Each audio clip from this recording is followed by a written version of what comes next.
Здравствуйте, друзья! С вами Валерий Табаков. Мы сейчас на берегу Черного моря в Болгарии. Вдалеке он виден Солнечный берег. Это поселение, такой курортный комплекс, статус его города Несебр. Вот там вдалеке Несебр, старый город. Чуть вот сюда это Несебр, новый город.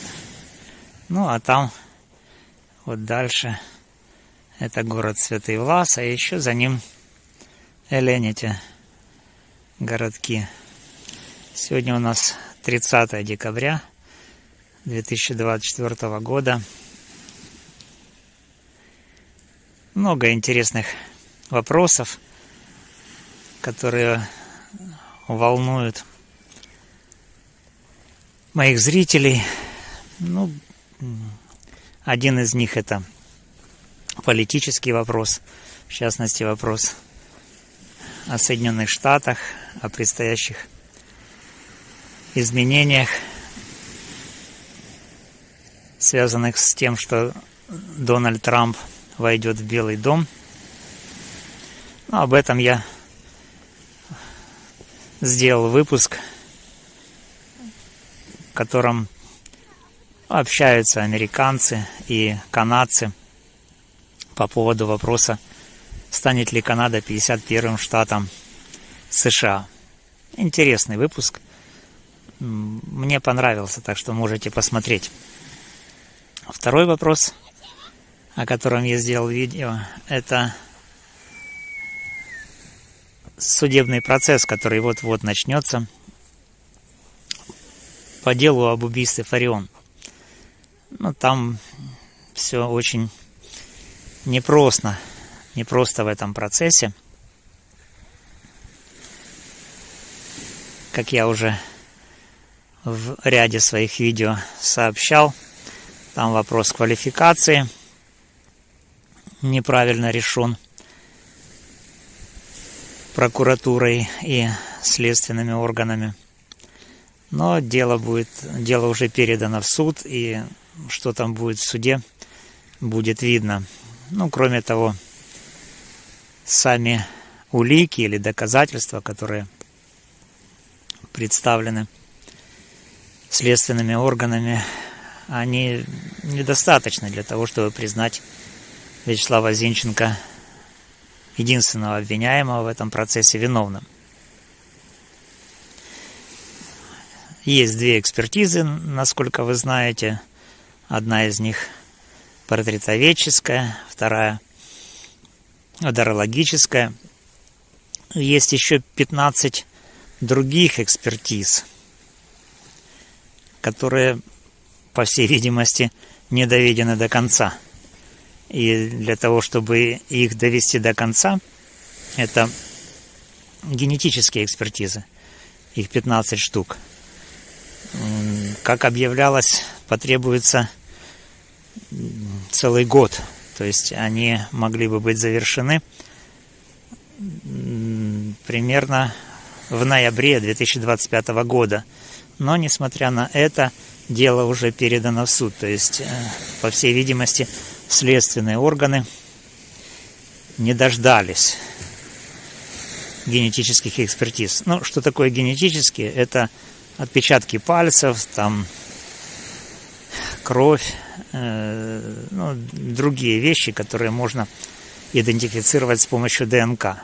Поскольку никакой информации об этих экспертизах генетических нет, то, по всей видимости, они дали отрицательный результат, то есть не дают доказательств того, что Вячеслав Зинченко виновен в убийстве Фарион. Что касается экспертизы портретоведческой, тоже в своем выпуске я говорил об этом. Там совершенно она не может быть принята во внимание, потому что идентифицировать человека по нижней части лица, с учетом того, что закрыты глаза, верхняя часть лица, конечно, невозможно. Поэтому эта портретоведческая экспертиза, она не является доказательством, достаточным для того, чтобы идентифицировать, что именно Вячеслав Зинченко совершил убийство. Кроме этого, нужно было бы в этом смысле провести опознание, чего не сделали следственные органы.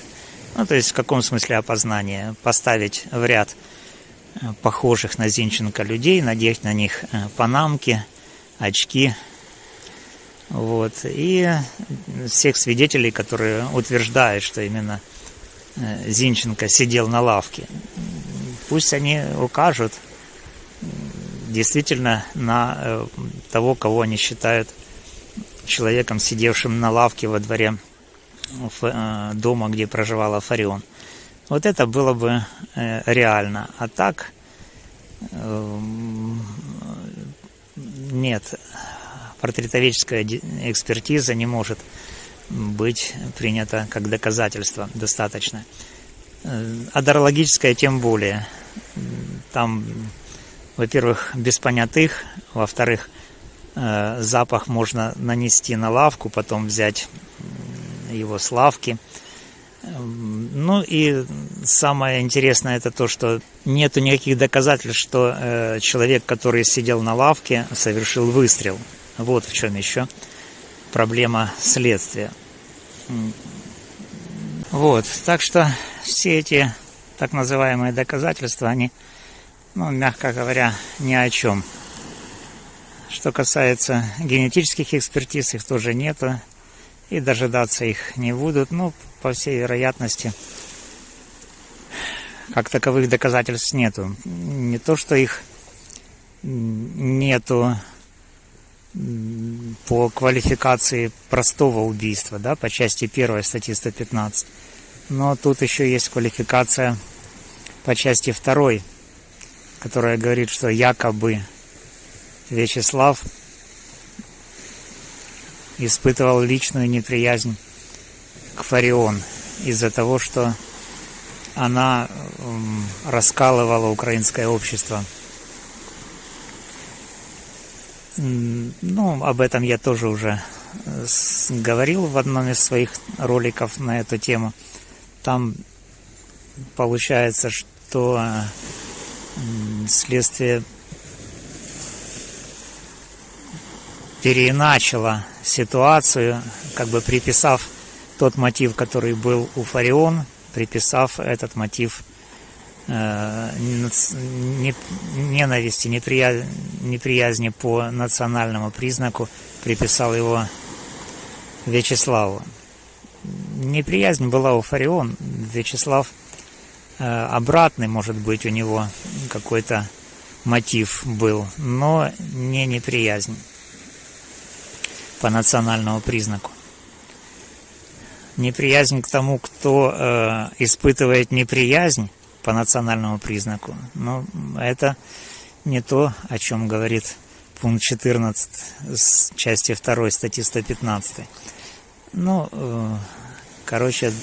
Суд, наверное, разберется в этом, хотя ожидать то, что действительно будет правосудие в этом деле и вообще в Украине, причем в ситуации, когда никак не ведут в действие институт присяжных, не приходится.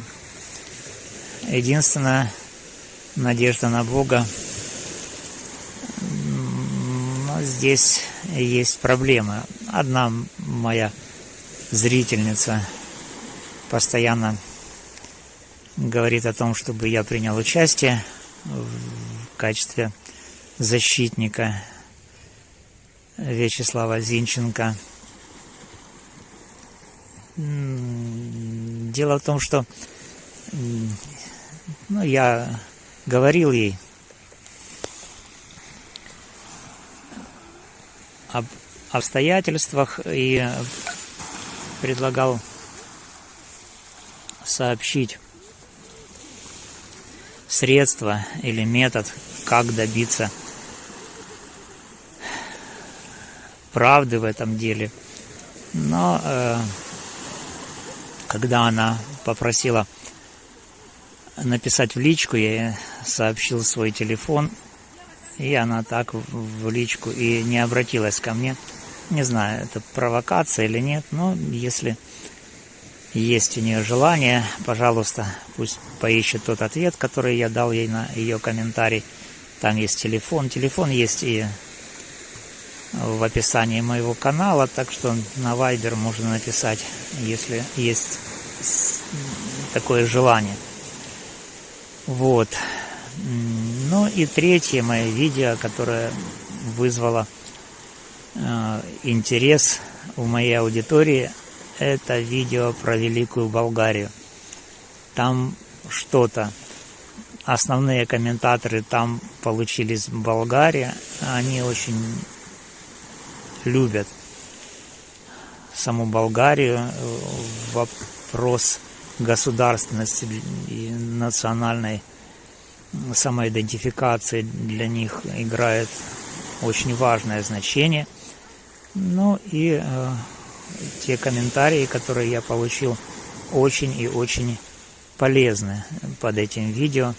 Тоже можете его посмотреть. Там речь идет о том, что первое христианское государство на территории Украины – это Великая Болгария, которая территориально располагалась в Поднепровье, Приазовье, Крым, Дон и Кубань. Вот такая вот территория. И второй аспект этого дела, что русский язык, он произошел от староболгарского языка, этому есть доказательства. И вот все русскоговорящие граждане Украины, они имеют полное право идентифицировать себя как потомки граждан старой Великой Болгарии, первого христианского государства на территории, которое сейчас занимает Украина. Ну, вы понимаете, что это переворачивает с ног на голову, вернее, с головы на ноги нашу историю, потому что всем пытаются внушить, что история государственности Украины начинается с христианизации Киевской Руси. Это не так. Даже тот указ, который подписал в 2021 году Владимир Александрович Зеленский, он не отвечает критерию исторической правды, потому что не может государственность, тем более христианская, основываться на реоккупанте, а Русь фактически явилась реоккупантом территории Великой Болгарии. Ну, почему я так говорил и говорю?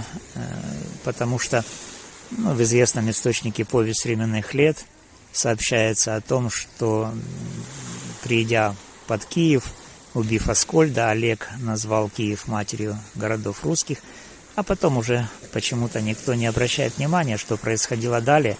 А далее происходило самое важное в этом моменте, что Олег начал спрашивать народ, кому дань платит этот народ. И там в «Повести временных лет» сообщается, что именно хазарам. Олег сообщил, что не платите хазарам, а давайте мне. А хазарская дань уплачивалась оккупированными потомками граждан Великой Болгарии. Оккупация хазарская длилась 200 лет. То есть Великая Болгария – это 7 век по 675 год, а Русь пришла в 9 веке, это 862 год. То есть 200 лет хазарского ига, и после этого Олег спрашивает, кому платите дань.